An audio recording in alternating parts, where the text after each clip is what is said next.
or pay taxes and firms/government provisions, goods and services. अब ये जो लीकेजेस होते हैं सर्कुलर फ्लो ऑफ इकोनॉमी में, इसके एग्जाम्पल्स लिखो. What are the ways of injecting money? Injecting money is like government, through government via welfare schemes, or let's say subsidies. Example, subsidies and exports. And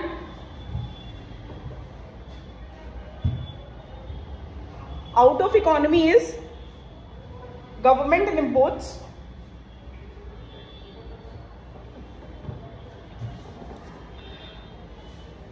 और इसमें एक और चीज होती है entrepreneurial savings.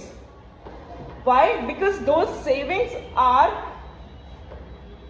entrepreneur, a company's savings. They are not part of the economy. Why? They are not part. The savings, the profit is the part of economy, but not the savings. Because profit, when it happens, is profit में से आप taxes pay करते हो. But savings में what happens is you are neither investing it back into the firm and nor paying the taxes. This is the reason why entrepreneurial savings are also like injecting the money out of the economy. तो इसको बोलते हैं leakage. ठीक है. अब next important concept है that's GDP. हाँ, तो can anyone say what is GDP? Yes, gross domestic product. What does a gross domestic product mean?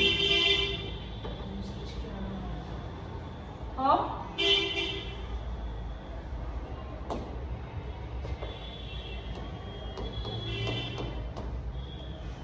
Gross.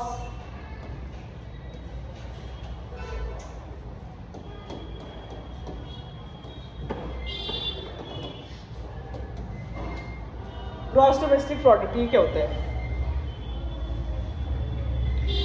Gross word का मतलब क्या होता है कि लाइक एक सिंपल इंग्लिश वर्ड का मीनिंग क्या होता है?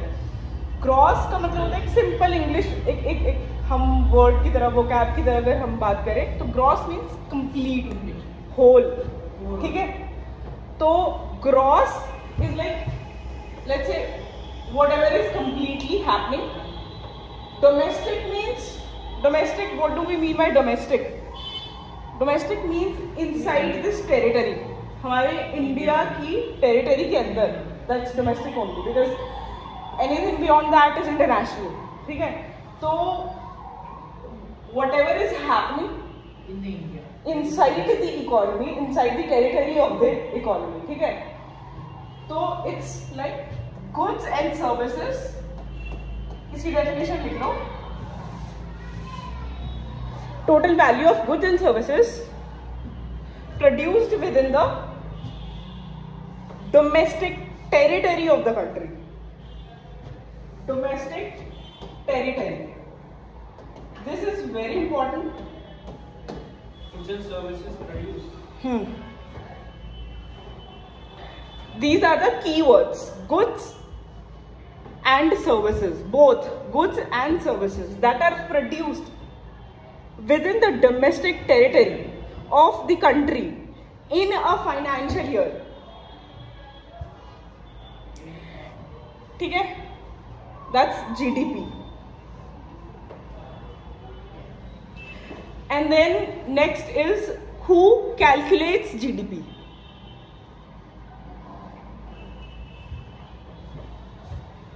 In a financial year. हाँ, in a financial year, who calculates GDP? Who calculates GDP? It's a body called NSO. It is A body called NSO, National Statistical Office, which comes under MOSPI, Ministry of Statistical and Programming. ठीक है. और so these are the two important points. And next is GDP जो calculation होता है उसके 3 methods होते हैं. One is production and second one is income method, third one is expenditure method. ठीक है, लिखो.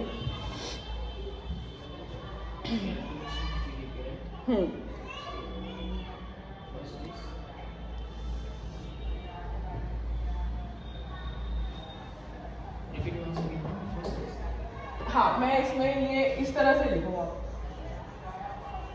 इसको कैलकुलेट करने के 3 मेथड्स होते हैं. ठीक है, ये आ रखा है PYQs में बहुत बार आ रखा है. ठीक है, तो this is very very important. First is production method. ठीक है, next is income method and another one is expenditure method.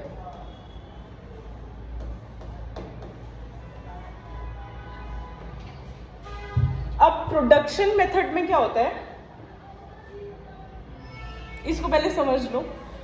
Production method में क्या होता है कि ये जनरली प्राइमरी सेक्टर्स में यूज किया जाता है. Primary sectors like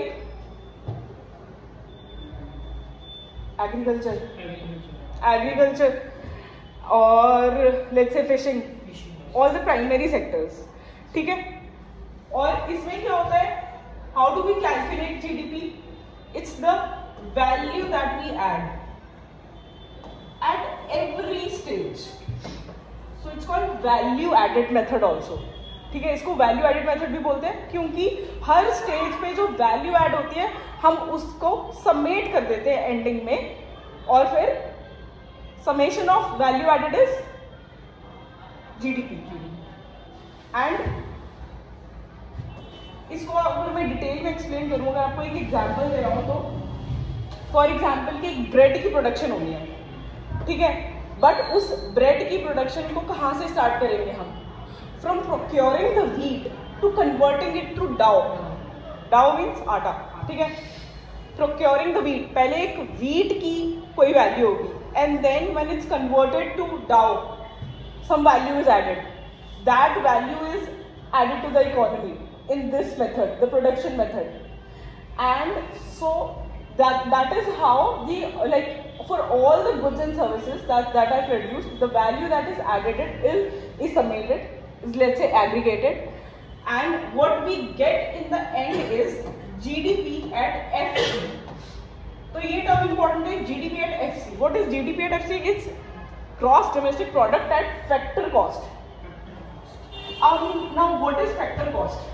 these are very important concepts because factor cost means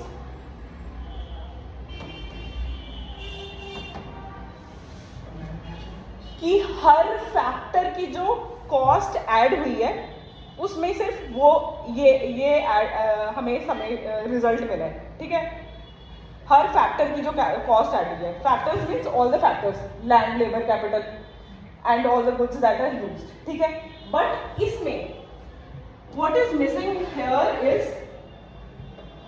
एक ब्रेड का फाइनल जो प्राइस है वो नहीं है. ये ब्रेड का जो फाइनल प्राइस होता है वो होता है market price. That's called MP. हमें हमेशा जो जीडीपी निकालना होता है वो जीडीपी एट एमपी निकालना होता है.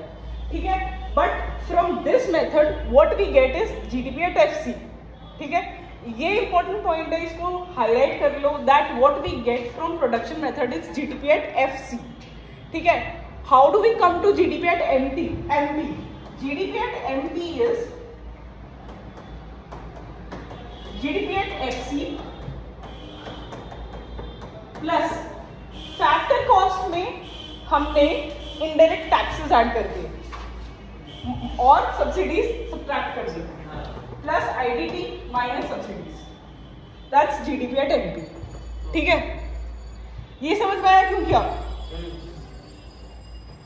क्योंकि अल्टीमेटली जो फाइनल प्रोडक्ट होता है उसमें हम जीएसटी पे कर रहे होते हैं और सब्सिडीज ऑब्वियसली उसमें से माइनस होती है to reduce the ultimate cost. ठीक है, नेक्स्ट इज इनकम मेथड. क्या होता है कि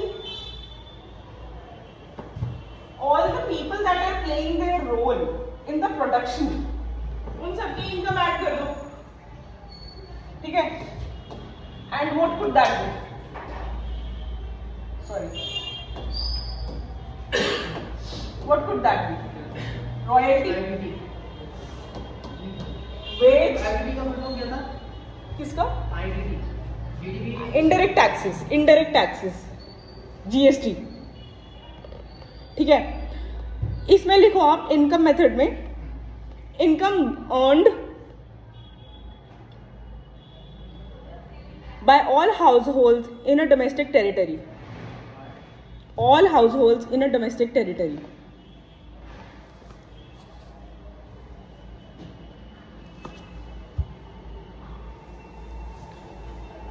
So it is the summation of factor income, all the factors that are playing their role, इन सबकी इनकम्स को ऐड कर दो, ठीक है।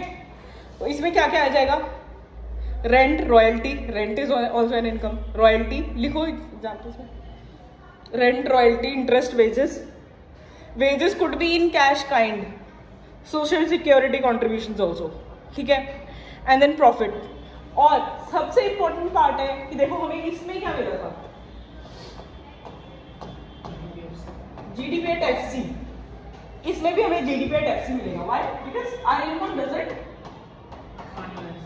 our income does not factor in the indirect taxes, ठीक है। तो इसमें हम indirect taxes ऐड कर देंगे, वही सेम कहानी, minus subsidies, we get the GDP at MP. Ultimately we have to find out GDP at MP, ठीक है। बिकॉज ये सब चीजें हम क्यों कर रहे हैं? Because ultimately we have to come down to national income, calculating the national income, which is national income is NNP at MP, ठीक है। तो ठीक है, और next method is expenditure method. इसमें लिख लो आप एक्सपेंडिचर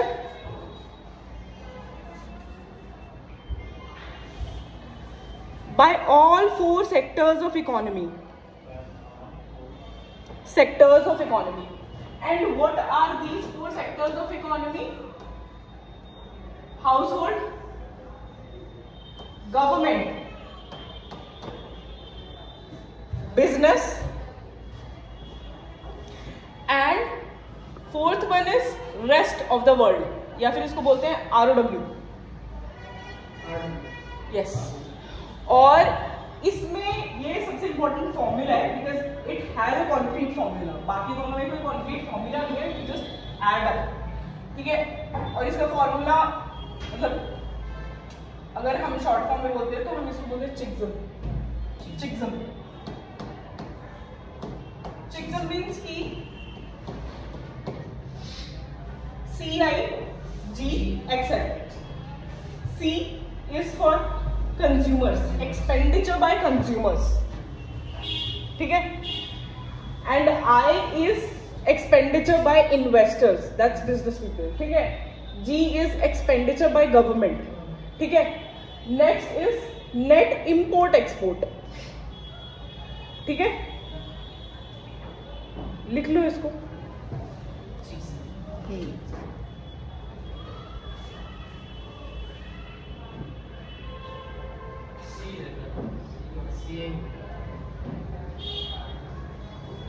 एक्सपोर्ट को हम ऐड करेंगे, इंपोर्ट को माइनस करेंगे। व्हाई? बिकॉज इंपोर्ट में we are giving our money away,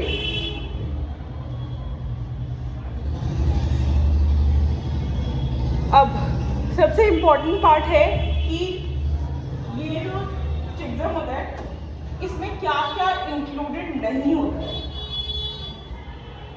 ये जो एक्सेप्शंस होते हैं ना, हमेशा यूपीएससी में एक्सेप्शंस को सबसे ज़्यादा ध्यान देना चाहिए, क्योंकि ये मोटी मोटी नॉलेज तो सबको ही आती है। Exceptions is what they ask and they they trap the student with in MCQs, ठीक है। तो what is not counted, what is not counted, exceptions. हाँ चिग्ज़म का मैं एक बार ये आपने जो बताया था, हाँ ये है एक्सपेंडिचर मेथड में क्या है कि we are just adding up the expenditure, all the expenditures that are done in the economy by all the 4 factors कि यार हाउस होल्ड में कौन है, आप और मैं, ठीक है। गवर्नमेंट में गवर्नमेंट के एक्सपेंडिचर होते हैं, पब्लिक एक्सपेंडिचर जिसे बोलते हैं कि यार आप रोड बनवा रहे हो, इंफ्रास्ट्रक्चर बनवा रहे हो, पब्लिक हॉस्पिटल्स बनवा रहे हो, पब्लिक स्कूल्स बनवा रहे हो, ठीक है। बिजनेस में एक्सपेंडिचर क्या होता है, when somebody is investing their money into the business to expanding their business, manufacturing expand हो रही है, ठीक है। और next is rest of the world. Rest of the world is कुछ चीजें हम एक्सपोर्ट करते हैं और कुछ चीजें हम इंपोर्ट करते हैं। जो भी हमारा ऑब्वियसली सरप्लस होगा वो हम एक्सपोर्ट करते हैं, जो भी डेफिसिट होगा वो इंपोर्ट करते हैं, ठीक है। तो इसमें this is the formula. C is for like, ये बस ऐसे ही बस बोल दिया है कि जिग्जम है, बट इसको आप अपने दिमाग में ऐसे ही मेमोराइज कर लो कि C is for expenditure bye consumers, I is for expenditure by businessmen or let's say investors, G is public expenditure और government। ये टर्म लिख लो आप, public expenditures, क्योंकि ये सारे टर्म्स MCQs में पूछे जाते हैं ना, यूज होते हैं actually. And next is next export, net export, that's export minus import,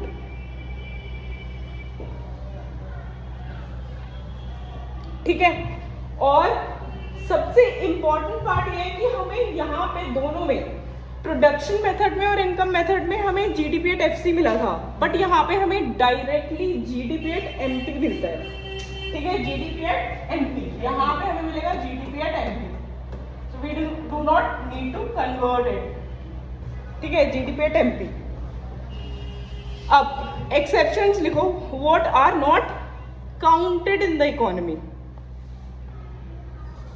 अगर हम कंज्यूमर के लेवल पे देखें तो residential buildings, because they are not giving anything to the economy, ठीक है।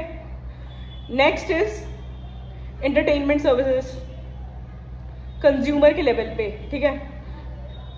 और इन्वेस्टर्स के लेवल पे सेविंग्स, ये मैंने आपको पहले भी बता दिया, entrepreneurial savings are not part of the economy, ठीक है, आई के लेवल पे, इन्वेस्टर्स के लेवल पे, ठीक है। And then bonds and shares क्यों नहीं होते, बिकॉज शेयर्स में कोई प्रोडक्शन नहीं हुआ। शेयर्स इज व्हाट किसी ने पहले से कुछ खरीदा हुआ है and I am just reselling it और रीबाइंग इट, ठीक है। नेक्स्ट इज गवर्नमेंट के लेवल पे ट्रांसफर पेमेंट्स काउंट नहीं होते हैं। ट्रांसफर पेमेंट्स क्या होता है, ट्रांसफर पेमेंट्स होते हैं जो गवर्नमेंट फ्री में देती है, जैसे कि स्कॉलरशिप्स, अगेन उसमें भी दीज आर लाइक फ्रीबीज, कोई प्रोडक्शन नहीं हो रहा है, ठीक है। तो हाँ, कोई भी ऐसी चीज which is coming for free in the economy, तो उसमें कोई प्रोडक्शन नहीं हो रहा है, वो जीडीपी में काउंट ही नहीं होगा, ठीक है। चलो ठीक है, ये था हमारा जीडीपी की कहानी, ठीक है। But it doesn't end here, because यहाँ पे तो ये शुरुआत है, हमें जाना है नेशनल इनकम पे, ठीक है। और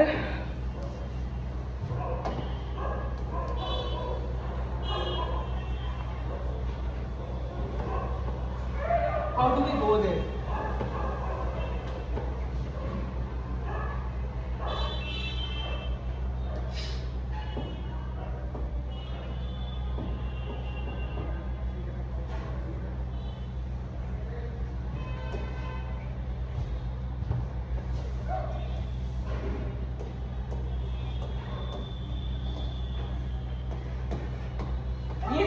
आ गया ना कि जीडीपी एट एमपी है, ठीक है, हाँ ठीक है। बट इधर से हमें जाना कहाँ पे है, हमें अल्टीमेटली नेशनल इनकम जो काउंट करनी होती है ना, कैलकुलेट करनी होती है, वो होती है NNP एट एमपी, ठीक है।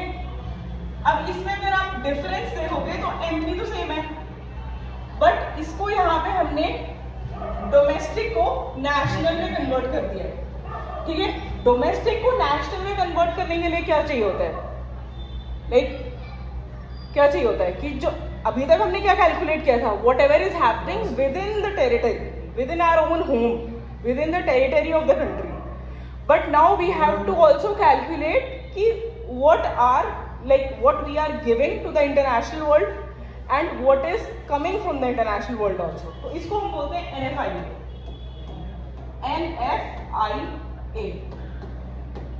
इसमें ऐड कर दो net factor income from abroad, net factor income from abroad. तो जो फैक्टर्स हमने यहाँ पे डोमेस्टिक टेरिटरी में काउंट किए हैं वही फैक्टर्स हमें बाहर भी काउंट करने हैं, ठीक है। फॉर एग्जाम्पल टाटा की जो कंपनी जैगवार है, यूके में लोकेटेड है, ठीक है, उसका कोई इंटरेस्ट आएगा, सॉरी उसका कोई प्रॉफिट आएगा हमारे पास, that is part of NFIA, ठीक है। Priyanka Chopra is going over there and bringing the earnings, that's NFIA, ठीक है, समझ में आ गया। So all the factors that earn income from abroad, let's say, ठीक है, समझ में आ गया। Means in the sense कि foreign currency which converted to the Indian currency, right? हाँ, on economic basis. हाँ, ऑब्वियसली अपनी कंट्री में तो हमें अपनी करेंसी में ही यूज करना पड़ेगा, उसको कन्वर्ट करना पड़ेगा, ठीक है। हाँ, और ये है एक चीज, बट इसमें एक चीज और मिसिंग है, we have not converted until now gross to net. This is what?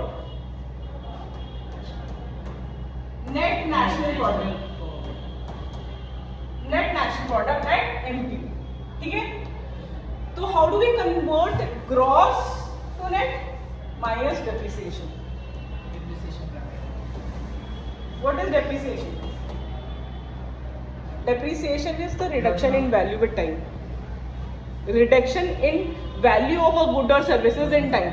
और ये जो डेप्रिसिएशन होता है ये ह्यूमंस के लिए भी होता है। ये डेप्रिसिएशन की वैल्यू हर प्रोडक्ट के लिए I think ministry of commerce calculate करती है, ठीक है। तो इसमें से हम ग्रॉस में से डेप्रिसिएशन माइनस कर देंगे, नेट आ जाएगा। So this is how we go from GDP at MP to an NP at MP, ठीक है। हाँ, ये नोट डाउन कर लो, इसका बेसिकली पूरा फॉर्मूला है, मतलब इस तरह से आप लिख भी सकते हो, GDP at MP plus NFIA minus depreciation is equals to NNP at NP, which is national, ठीक है।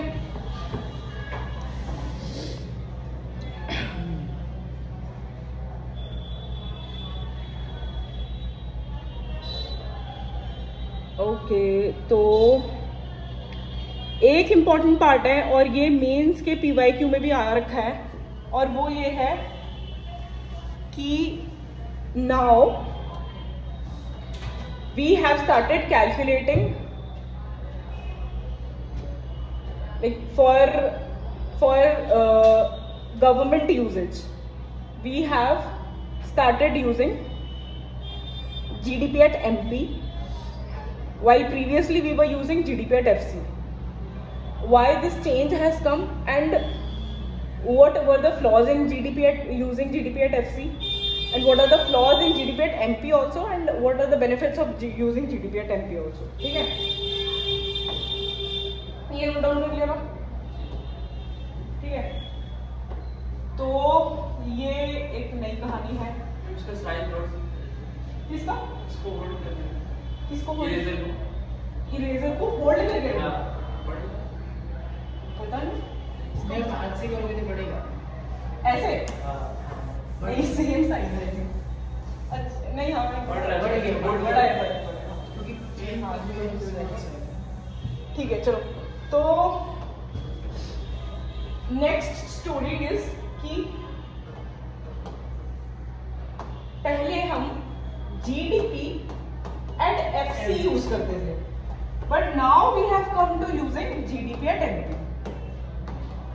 ठीक है, ठीक है। अब इसमें आप ये बताओ कि क्या क्या मतलब डेफिशिएंसीज है, क्या क्या हो सकती है। पहली बात तो ये कि FC में there is no indirect tax added. We are not factoring the subsidies. also. ठीक है, क्यों? क्योंकि GDP at MP is what? GDP at FC plus IDT minus subsidies. ठीक है, minus subsidies. तो first reason is this, that here indirect taxes are not added, and second very important reason is कि this is the global practice where all the countries are using GDP at MP while we were using GDP at FC. So it is like an alignment also on global lines. ठीक है, तो आप इसको लिख लो कि GDP at MP indicates that, first point लिखो, इसका analysis लिखो, GDP at MP indicates that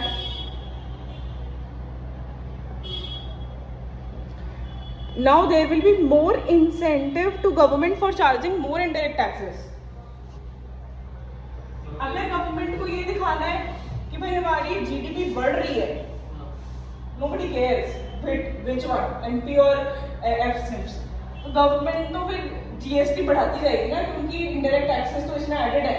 ठीक है, इनको समेट करके गवर्नमेंट के पास GDP बढ़ रही है, गवर्नमेंट को मतलब ग्लोबल एरिया में दिखाने को होगा कि हमारी GDP बढ़ रही है. तो और GST क्या होता है, या फिर इंडायरेक्ट टैक्सेस क्या होते हैं, रिग्रेसिव टैक्सेस होते हैं, that hurt the common citizen. Indirect taxes का बढ़ना हर्ट्स द कॉमन सिटीजन. ठीक है, और सबसे इम्पोर्टेंट पार्ट कि government will now have incentive on reducing the subsidies. ठीक है, which is in a way good also, but it will hurt the very lower class of the economy, or let's say primary sector majorly. ठीक है, तो ये first point लिखो. This indicates that now there will be more incentive to government for charging more indirect taxes, that is a regressive taxation. Second point लिखो, less incentive to subsidize. हाँ, It indicates there will be more indirect charges, that is. हाँ, that is a regressive taxation.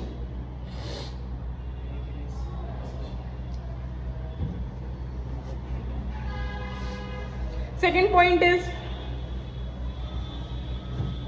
less incentive to subsidize, thereby undermining the social welfare aspect of government.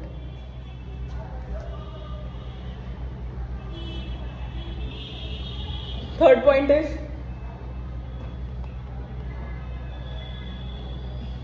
obviously वो जो मैंने मतलब indirect taxes से होगा, indirect taxes बढ़ाने का outcome जो होगा, it would give higher GDP growth due to increase in indirect taxes. Indirect taxes को आप सिर्फ IDT लिख दो, which in nature increases inequality in the economy. ठीक है, this will be a major reason for increase in inequality, which itself is a very big issue in our country.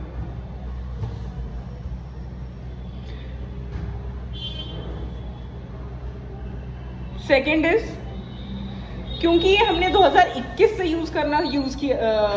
Start किया है, 2021 से पहले हम GDP at FC यूज करते थे. तो अगर हम आज के टाइम पे बिग डेटा एनालिसिस करें तो हमारे पास अभी तक का सारा डेटा GDP at FC का ही था.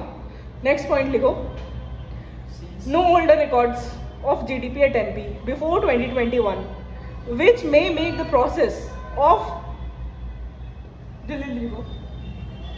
macroeconomic forecasting difficult. Macroeconomic forecasting means आप पूरा 20 साल का डेटा एनालाइज करके अपनी इकोनॉमी को अगर लेट्स से किसी एक लाइन्स पे ले जाना चाहते हो, आप कुछ एनालिसिस करना चाहते हो, so that will be difficult because we do not have that data now. ठीक है, बट नेक्स्ट पॉइंट लिखो, despite these limitations the new method holds several advantages also, and the first point is it will be in sync with advantages है ये basically उसके.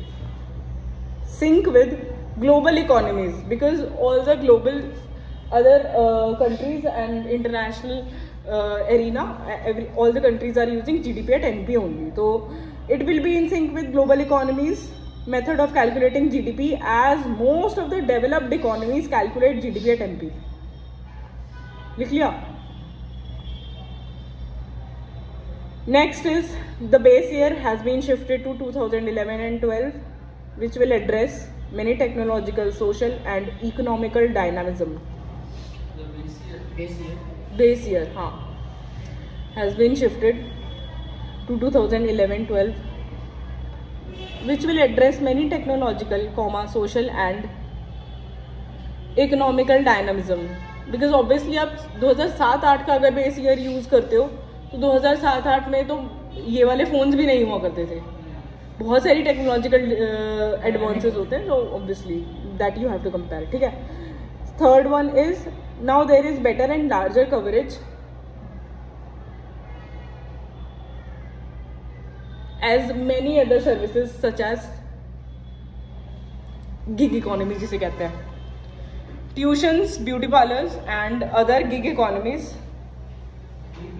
Gig GIG gig economies means कि जो freelancing type की चीज़ें होती हैं, वो अपने हिसाब से जो करते हैं ना, जैसे कोई घर पे ट्यूशन ले रहे हैं.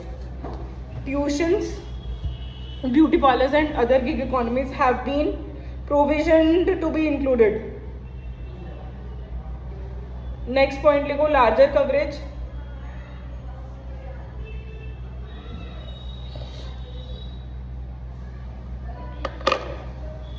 Larger coverage will help in better policy design.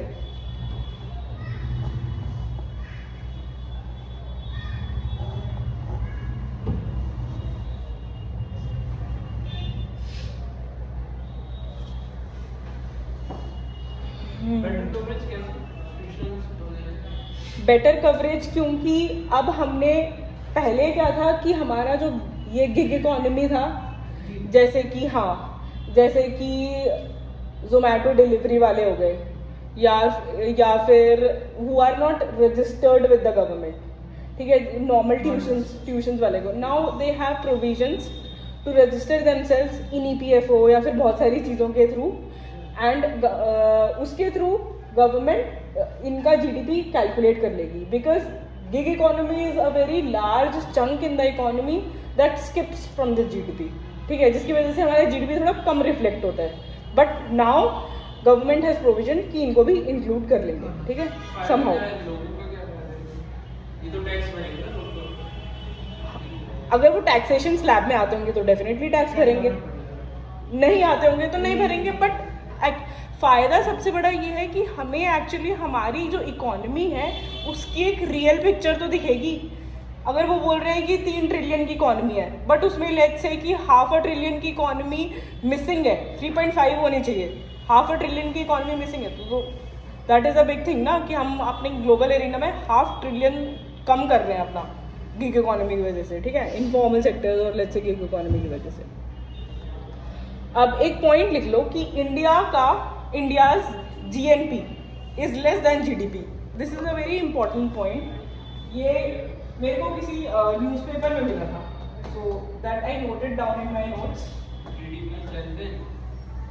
एक सेकेंड, मैं यहाँ पे एक्सप्लेन कर रही थी. इंडिया का GNP is less than GDP.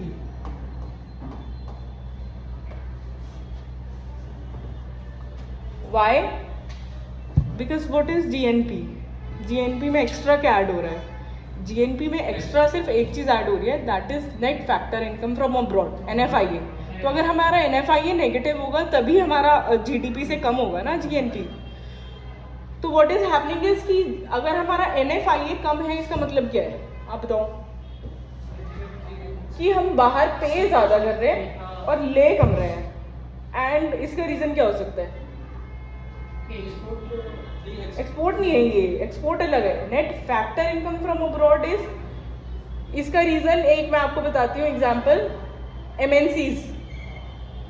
MNCs अपने सारे प्रॉफिट्स बाहर बुक करते हैं.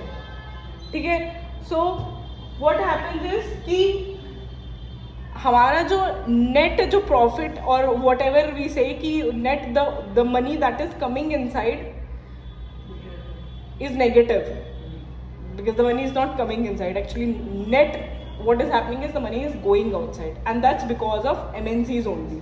ठीक है, क्योंकि टाटा जैसे लोग हमारे कंट्री में कितने कम होंगे, बट MNCs जो हैं that have brought their business after 1990s liberalization, they are huge.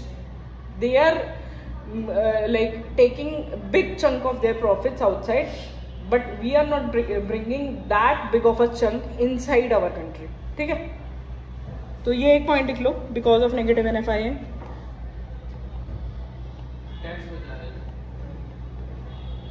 वो अलग फैक्टर्स हैं, वो हम आगे भी पढ़ेंगे कि वो कैसे होता है, बेस इरोजन, ये सब चीज़ें ना। एक इम्पॉर्टेंट कंसेप्ट है इसके बाद GDP का, वो है GDP deflator.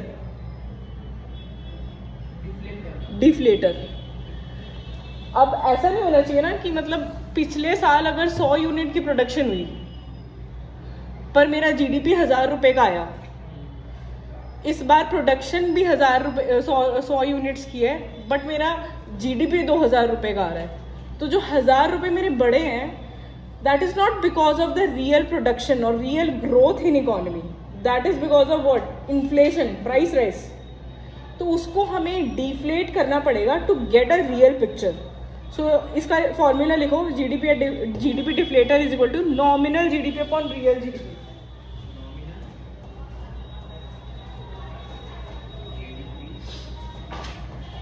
Upon real GDP। Nominal GDP वो होता है, नॉमिनल GDP वो होता है जो हम कैलकुलेट करते हैं, रियल GDP वो होता है रियल GDP कैलकुलेट करते हैं। बट जो हमारा बेस ईयर हमने लिया है ना 2011-12 वाला, उसके कंपैरिजन में उसको रेफरेंस लेके हम GDP को डिफ्लेट करते हैं ताकि इन्फ्लेशन हम हटा सकें और एक्चुअल इंक्रीज इन ग्रोथ हम ला सकें, दैट इज रियल GDP। और इसके ये इस फॉर्मूले से nominal GDP upon real GDP into 100 से जो हमें एक नंबर मिलता है उसको हम GDP डिफ्लेटर कहते हैं। लेट्स से वो नंबर 8 आया, 10 आया, कुछ भी आया, तो हम ये कहेंगे 8 इज द डिफ्लेटिंग पॉइंट और लेट्स से डिफ्लेटिंग नंबर ऑफ GDP। ठीक है, अब इसके नीचे एक पॉइंट लिख लो, इट रिफ्लेक्ट्स प्राइसेस ऑफ